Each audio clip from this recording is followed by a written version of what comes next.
மா, அவ வாய பொழுந்துகிட்ட நகைய பாக்கும்போது சந்திரமுகி படத்துல ஜோதிகாவை பாக்குற மாதிரியே இல்ல. ஏமா 100 பவுன் நகை இருக்கு, அவ பாட்டுக்கு அதை எடுத்துட்டு போயிட்டானா அவளுக்கு லாபம் தானே. இதுக்கு என்ன பண்ண போறோம்? அதுக்கும் நான் ஒரு ஐடியா வச்சிருக்கேன். என்ன ஐடியா? இப்போ நம்ம ஆளு காமேஷ் பிச்சை இவளுக்கு போன் பண்ணுவான் பாரு. சூப்பரா இருக்குடி. யாரடி? அவர் தான் போன் பண்றாரு. ஸ்பீக்கர்ல போடுறேன்.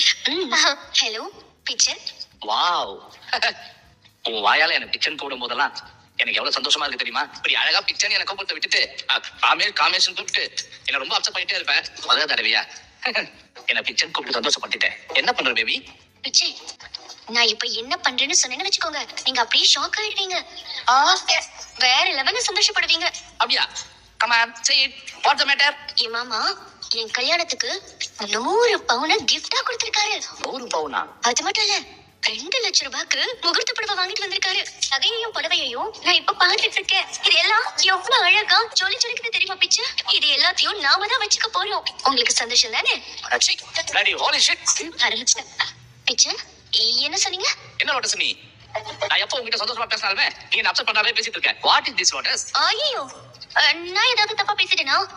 நான் ஏதாவது சொல்லி அப்செட் பண்ணிட்டேனா பிச்சை?